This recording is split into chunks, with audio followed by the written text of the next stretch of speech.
बाज़ हालतों में of the track हो जाना चाहिए। मसलन हम कहते हैं कि अक्ल बड़ी चीज़ है, फिर कहते हैं कि अक्ल से इमोशंस या कमिटमेंट या शौक मैटर करता है। अक्ल कहती है कि पाकिस्तान में फला फला सब्जेक्ट्स पढ़ने चाहिए, इनका फ्यूचर है। इमोशंस और फीलिंग्स कहती है मुझे गिटारिस्ट बनना चाहिए, मुझे पियानो सीखना चाहिए, मैं क्यों नहीं क्रिकेटर बन सकता, मैं क्यों नहीं पेशावर ज़ल्मी और कोयटा ग्लैडिएटर्स के प्लेटफॉर्म से, कराची किंग्स के प्लेटफॉर्म से खेल सकता, मुझे तो ये काम का, I am a good bowler और मैं फ्रंट लाइन बैट्समैन भी हूँ, मैं अच्छा कीपर भी हूँ।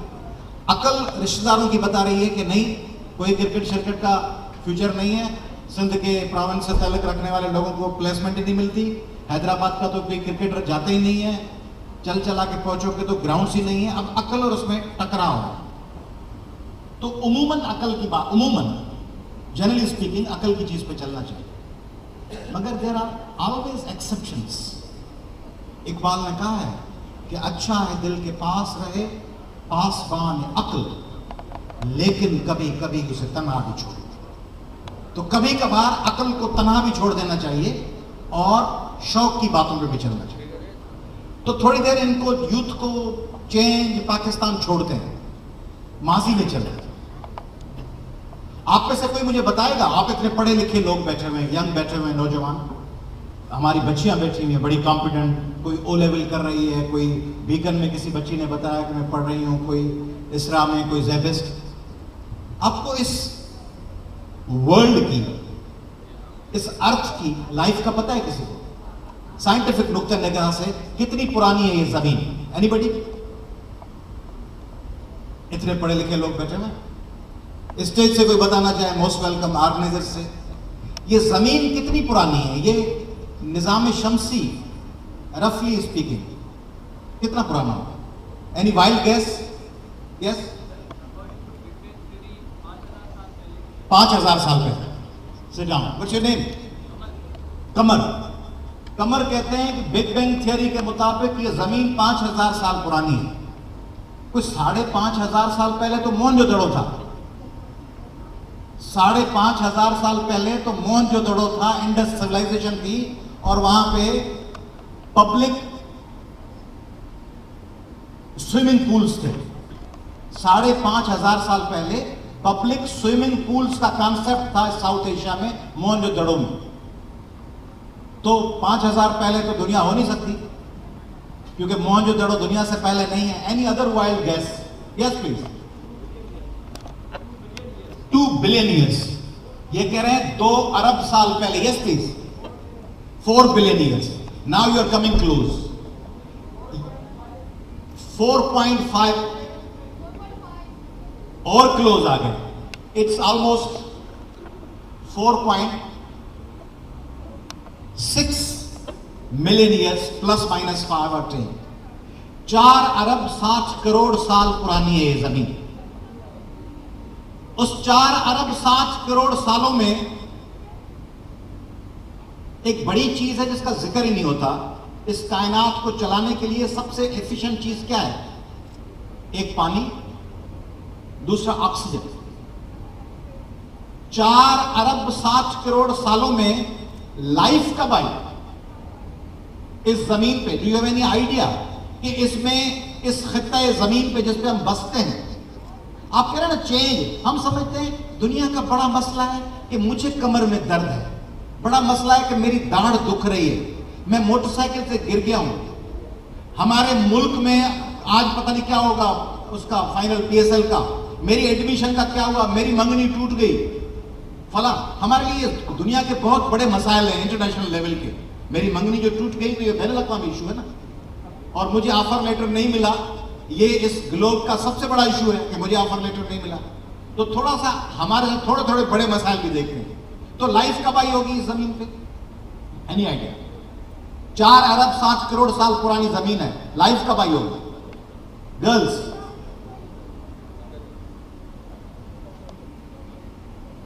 गेस करें, कोशिश करते रहने चाहिए। फेल्योर ठीक है। अभी एक नौजवान ने कहा यहाँ कपरी अदा कह रहे हो, साथ हो तू कपरी जो हो, तो आओ वकील थियण चाहिए, मैं वकील बनना चाहता हूं। वकील का काम है आर्ग्यूमेंट्स करना, regardless of any hope about success or failure. He will have to argue his case. Yes.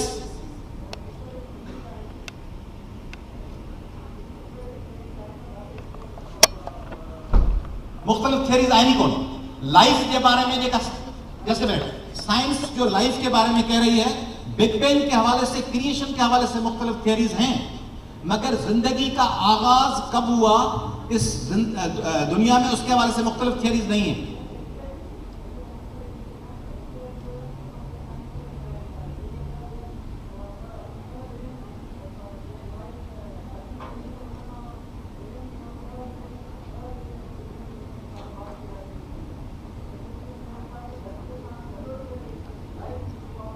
ये केयर कौन दो जैसे जाओ आप सही करें, आधी बात आपने सही की। ऐसा कोई भी नहीं कह रहा साइंटिस्ट के जैसे ही दुनिया शुरू हुई उस पर जिंदगी का आगाज हो गया, क्योंकि ये इट वाज इम्पॉसिबल, क्योंकि दुनिया जल रही थी, ये एक जलता हुआ गोला था, उसमें लाइफ तो हो नहीं सकती। ये लाइफ का आगाज इस पे कोई 2.5 अरब साल पहले हुआ, और 2.5 अरब साल पहले भी जिंदगी का आगाज समंदर के अंदर हुआ, क्योंकि एटमॉस्फेयर में there was no oxygen at all. आपके एटमॉस्फेयर में ऑक्सीजन थी नहीं, क्योंकि ऑक्सीजन नहीं थी, ऑक्सीजन फकत पानी के फॉर्म में, क्योंकि H2O है, वहां पे समंदर के अंदर ऑक्सीजन थी, इसलिए वहां सिंगल सेलुलर बॉडीज पैदा हुई, और उनको बाहर आते हुए करोड़ों अरबों साल लग गए, उसके बाद वो आए। उसमें आप जो और हम जो लोग हैं ना,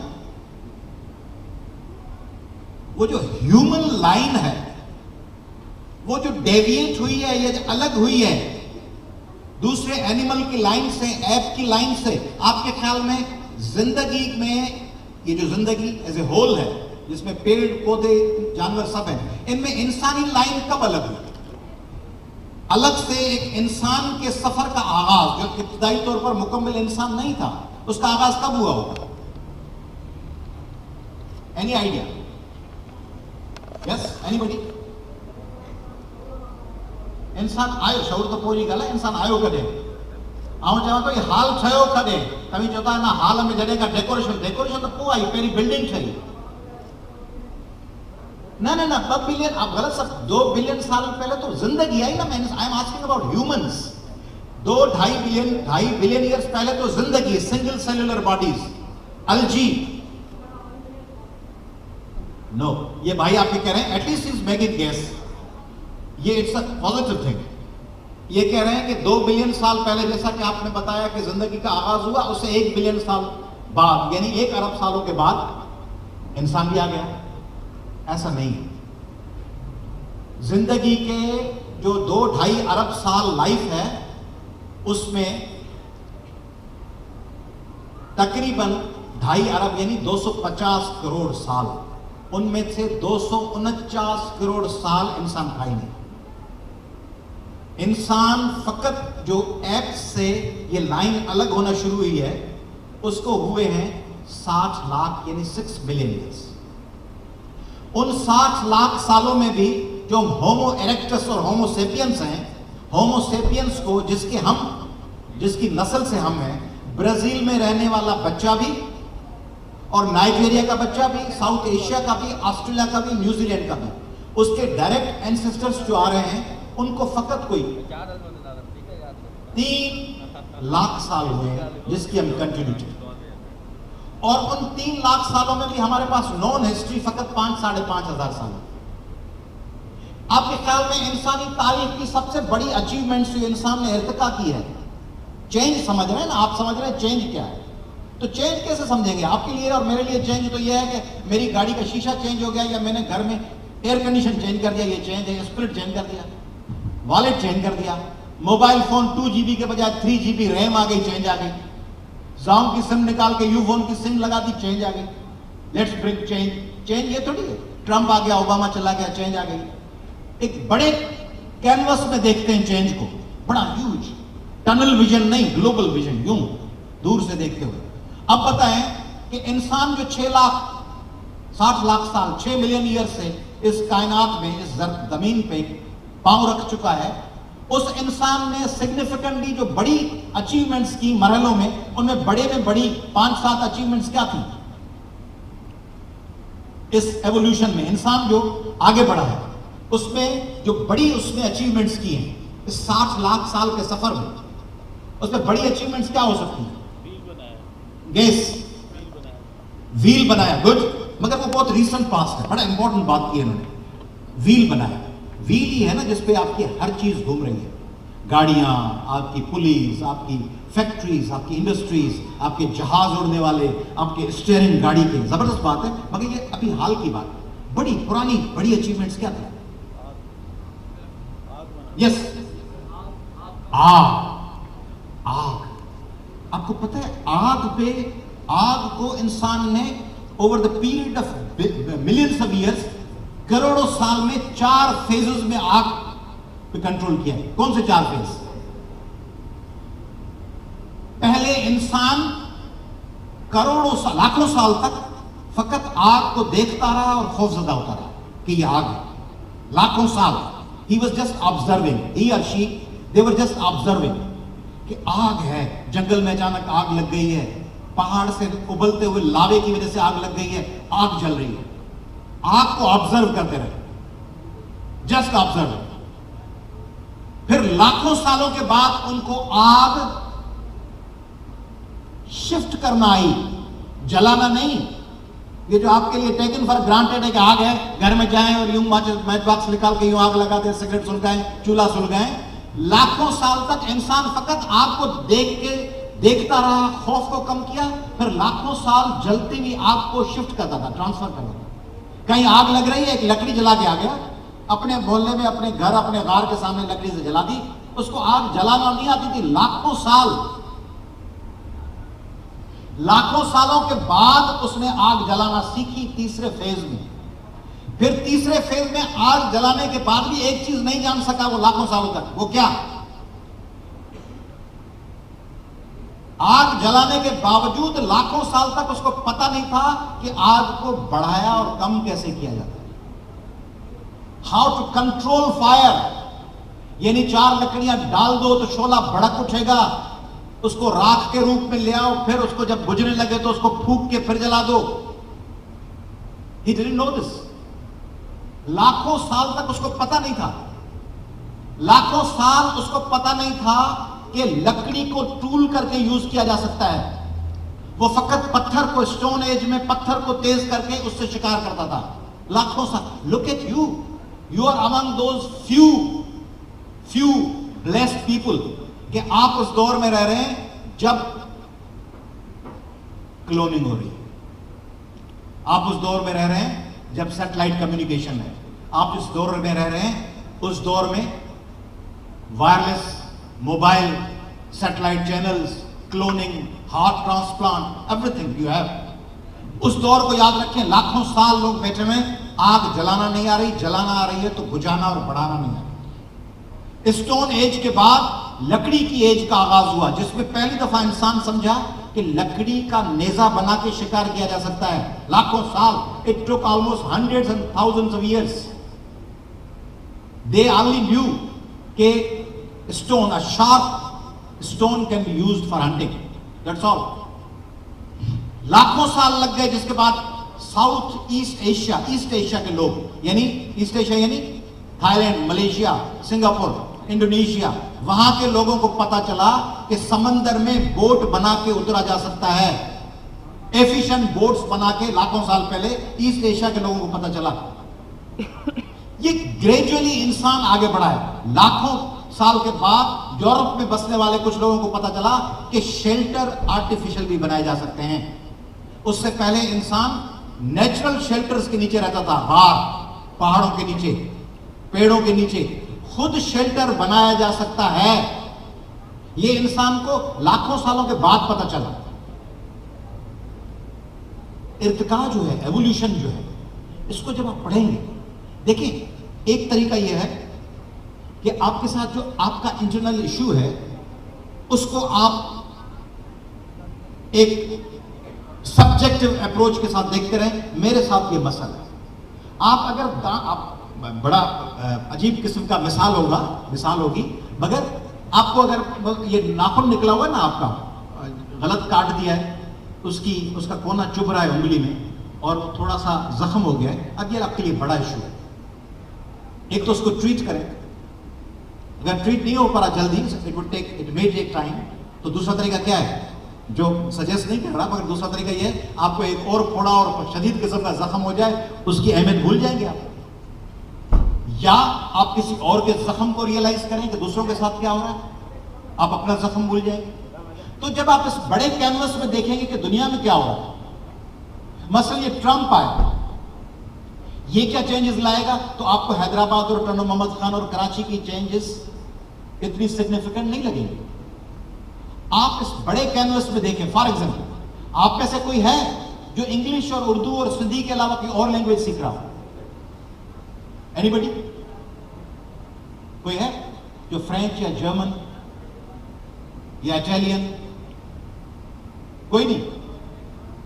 आपको पता होगा ना, यूरोप और नॉर्थ अमेरिका में हर क्लास में एक मखसूस क्लास लेवल के बाद ऑप्शनल लैंग्वेजेस ली जाती हैं, वो फ्रेंच हो, जर्मन हो, स्पेनिश हो, अरबिक हो।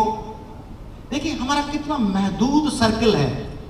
मैट्रिक आर्ट्स या साइंस एक तयशुदा पाथ है, मैट्रिक करनी है आर्ट्स या science, inter arts, science, commerce, science, biology, mathematics, biology या बिजनेस, फिर एडमिशन, मेरिट पे, सेल्फ फाइनेंस। हर जगह दो ऑप्शन है, एक ऑप्शन का पहले से पता है, मेरिट, सेल्फ फाइनेंस। अगर बच्चियां हैं तो ग्रेजुएशन के फौरन बाद शादी या ग्रेजुएशन के दौरान शादी, अच्छा रिश्ता आ गया जाने ना दे, पहले शादी करनी, ऑप्शंस तय हैं पहले से।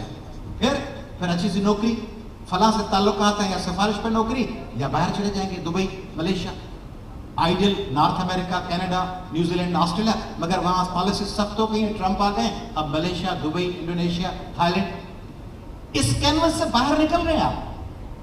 कोई नई चीज, मैं एंथ्रोपोलॉजिस्ट बनूंगा, कोई ऐसी ख्वाहिश है मैं एंथ्रोपोलॉजिस्ट बनूंगा, मैं डीएनए पर रिसर्च करूंगा, मैं चेस का चैंपियन बनूंगा, क्रिकेट हॉकी, साकर, क्रिकेट हॉकी में चेस जो पाकिस्तान का नेशनल गेम नहीं है, मैं उसमें जाके रशियन जो एक्सपर्ट्स हैं उनसे चेस खेलूंगा और उनसे जीतने की कोशिश करूंगा। मैं शारमिन चुनाय की तरह जाके यूएसए में बैठ के हॉलीवुड में मूवीज में डायरेक्ट करने की कोशिश करूंगा। कोई बड़ा टारगेट, कोई बड़ी नजर, छोटे छोटे ख्वाब है, इंजीनियर बनूंगा तो बंदा क्लर्क बन जाता है, ख्वाब है मैं एसपी बन जाऊंगा, आखिर में एएसआई पे आप सेटिस्फाई हो जाते हैं। ख्वाब ही नहीं है बड़ी चीज करने का। पाकिस्तान में जो यूथ है उसको एक ट्रैक बना के दे दिया गया है कि ख्वाब देखने का ट्रैक की लिमिटेशन इतनी है, ख्वाब इससे बड़ा मत देखना। ख्वाब जो बड़ा देखेगा उस पर हंसा जाएगा, उसको कहा जाएगा अच्छा ये look at that man, look at that, oh my God you are dreaming about this, are you crazy, ये सोच रहे हो ये मुमकिन है, यहां हो सकता है, मुमकिन ही नहीं। आप में से कोई है जो कहे कि मैं जाके 7-Eleven की तरह पूरे पाकिस्तान में चेन ऑफ स्टोर्स बनाऊंगा, पाकिस्तान में लोकल, ये बाहर से यूएई से आके यहां करीम की सर्विस शुरू हो गई है, ये कोई पाकिस्तानी क्यों नहीं प्लान कर सकता कि हम करेंगे, हम नई चीज लाएंगे, हम नई आइडिया, बिल्कुल इनोवेटिव। हम पाकिस्तान के तमाम ऑफिस में काम करते हुए लोगों को, यूनिवर्सिटी और कॉलेजेस की फैकल्टीज को उनकी ऑफिस टाइम में लंच सर्व करेंगे रीजनेबल कॉस्ट पे। सारे पाकिस्तान में नेटवर्क बनाते हैं कि पाकिस्तान के तमाम लोगों को उनकी ऑफिस में लंच सर्व होगा। क्या ये नहीं कर सकते कि हम पाकिस्तान के लोगों को सोशल मीडिया पे, फेसबुक पे, इंस्टाग्राम पे, ट्विटर पे हम उनको कैरियर काउंसलिंग देंगे, हम लोगों को फ्री ऑफ कॉस्ट सर्विस देंगे सोशल मीडिया के जरिए कि आप अपने कैरियर में क्या करें, नए नए आइडियाज, नई चीजें। तो मैं आपको सजेस्ट करने जा रहा हूं आखिर में आज कि जो बॉक्स है ना, इस बॉक्स के बाहर सोचना शुरू करो। ये जो बना के दिया गया है ना, आप महाजर हैं, आपको फला एमक्यू के पीछे चलना है, आप सिंधी हैं, आपको पीपल्स पार्टी को वोट देना है, आप पश्तून हैं, आपको एएनपी या पीटीआई के पीछे चलना है, आपको डॉक्टर और इंजीनियर में से और बिजनेस एडमिनिस्ट्रेशन में से एक सिलेक्ट करना है, आपको 17, आपकी जिंदगी की महराज 17 ग्रेड की नौकरी है, आपकी जिंदगी की सबसे बड़ी महराज है कि आप शिकारपुर या दादू या लाड़काने के वहीं आपको नौकरी मिले। आप चेंज होते रहे। एक मैंने मूवी देखी थी, आई गॉट द नेम, उसमें वो लड़की आखिर में, लाइटर नोट, कि वो आखिर में लड़का और लड़की मियाँ बीवी अलग होकर जा रहे होते हैं, हॉलीवुड मूवी। उसमें वो ट्रेन में बैठ रहा होता है, वो बीवी उसको गुड बाय, बीवी जा रही होती है, शोहर उसको छोड़ने आता है, तो वो कहता है व्हाई आर यू लिविंग, तो शोहर कहता है पीपल चेंज, लोग तब्दील होते हैं। तो खातून कहती है कि what do you mean, I have change my self, क्या समझते हो मैंने अपने आप को तब्दील कर दिया। वो गाड़ी स्टार्ट होती है, वो हाथ हिला के कहता है no this is the problem, you didn't, मसला है ये कि तुम तब्दील नहीं हुई। तो आप जिस रिश्ते में भी जिस आइडियल को ढूंढ के आते हैं ना, ये लड़की ये लड़का, आप उस आइडियल लम्हे में आपको वो लड़की और लड़के की वो चीज अच्छी लग रही है। अभी तो आपने उसको दूर से देखा है, उस मंगेतर को, उस गर्लफ्रेंड को, उस दोस्त को, बॉयफ्रेंड को, दूर से तो उसके आपको कपड़े नजर आ रहे हैं, कितनी प्लेजेंट बातें करता है, वैलेंटाइन पे क्या गिफ्ट करता है, सुबह उठ के मैसेज करती है या करता है। अभी जब उसके साथ शादी होनी है तो फिर तो उसके सर की जुएं भी इफेक्ट करती हैं, उसकी रात को लेते हुए नींद में खराटे भी इफेक्ट करते हैं, उसकी हर बात पे कमेंट करना कि ये खाना क्या बनाया है, घी थोड़ा ज्यादा है, खैर ठीक है, नमक थोड़ा ज्यादा है, अच्छा अब सो गई हो, अच्छा ठीक है चलो चाय मैं खुद बना लेता हूँ। ये कमेंट्स भी मैटर करते हैं। और ये भी मैटर करता है कि वो बंदा या वो लड़की चाहती है कि मेरा शोहर या मेरा मंगेतर दूसरों से डिफरेंट और कुछ करता हुआ नजर आए। और वो जब सेटल होकर एक डॉक्टर बन के सुबह निकल जाता है 8 बजे सिविल हॉस्पिटल, 4 बजे आके वो कहता है आज ये हुआ आज ये हुआ, there is no change in his life at all, और कोई नई बात नहीं है, कोई इंटेलेक्चुअल उसमें अच्छी अचीवमेंट की एहसास नहीं है, कोई नई बायोग्राफी की बुक का रेफरेंस नहीं है कि मैंने बर्टन रसल पढ़ा है, मैंने मंडेला पढ़ा है, मैं अपने इंशा की पोइट्री रिसाइट कर सकता हूँ, मैं शेख हयात और फैज जानता हूँ, कोई रेफरेंस ही नहीं है, कोई अचीवमेंट का एहसास ही नहीं है, कोई चेंज सीकर ही नहीं है कि मैं इसको चेंज कर सकता हूँ। मोहल्ले में कोई शख्स की लाश पड़ी हुई है, कोई मर गया है, कोई फकीर का बच्चा उसको फोड़ा निकला हुआ है, वो गुल सेंटर पे भीख मांग रही है, कोई उसमें बेचैनी नहीं है कि इस बच्चे को ले जाके हॉस्पिटल में एडमिट करवा दूं मैं, तब्दीली नहीं है। तो फिर वो बीवी भी सोचती है कि ये शख्स था जिसको मैं चेंज सीकर समझ रही थी, और शोहर भी सोचता है ये वो लड़की थी जो चटपटी बातें करती थी, जो म्यूजिक की बातें करती थी, जो कॉन्सर्ट्स की, जो लतीफे सुनाती थी, जो नॉवेल्स कुरतुल ऐन का, आग का दरिया, और जो विटनी ह्यूस्टन के गाने, और जो इस किस्म की रिची के गाने, और जो जूलियो इग्लेसिस जो फ्रेंच और लैटिन गाने गाता है उसको सुनने वाली लड़की अब ये बना रही है, बता रही है कि खाने में ये है, मैंने तुम्हारे लिए 3 बोटियां निकाल के रखी हैं, चौथी मत खा जाना फ्रिज से निकाल के, ये है वो खातून। तो फिर वो ख्वाब जो धड़ाम से टूटता है। इसलिए चेंज सिर्फ कैरियर में नहीं लानी, चेंज सिर्फ यूथ में नहीं लानी, पूरी जिंदगी यूथ है, पैदाइश से लेकर आखिर तक सारा यूथ है। अगर दिमाग जवान है, वो तब्दीलियां कबूल कर रहा है, वो स्टेटस को चैलेंज कर रहा है, वो हर नई आने वाली चीज को वेलकम करने के लिए तैयार है, ट्रायल एरर के बुनियाद पे पहले से उसके बारे में राय नहीं देता, उसको आजमाता है, फिर उसको रद्द या कबूल करता है, वो नई आइडियाज को ओपनली वेलकम करता है, तो वो 100 साल तक भी जवान है। अगर वो स्टेगनेंट हो गया है, कीचड़ और मंचर और हालेजी की पानी की तरह, उसके ऊपर सेवर यानी वो ग्रीन अलजी जो वो जमा हो गई है, उसके ख्यालात पे कोई नई आइडिया नहीं है, वो हर वक्त पुरानी चीजों और उसको पकड़ के बैठा हुआ है स्टेटस को। वो कहता है सेलुलर फोन मत लेना, पीटीसीएल सही है, आज से 20 साल पहले जैसे बूढ़े कह रहे थे। वो कहता है कि टीयर गार्डर की छत अच्छी है, आरसीसी की छत में से टीयर गार्डर निकालने की तरह फायदेमंद नहीं है, जाया हो गई तो जाया हो गई। कंसील्ड वायरिंग पे उसको एतराज है कि दीवार पहले पूरी खोदनी पड़ेगी कंसील्ड वायरिंग में। उसको हर चीज पे पुरानी चीजों से वो जुड़ा हुआ है। वो शख्स, वो खातून या मर्द, वो भले 17 साल का गबरू जवान हो, वो आउटडेटेड है, उसकी इस जिंदगी में कोई इफेक्टिव प्रेजेंस नहीं है, वो इररिलेवेंट है। और अगर आप नई आइडियाज ढूंढ रहे हैं, आप रिलेवेंट हैं, that has to be decided by you people, whether you are change seeker yourself or you have been waiting for somebody else कि वो छम से आ जाएगा और आपको चेंज करेगा। Thank you very much.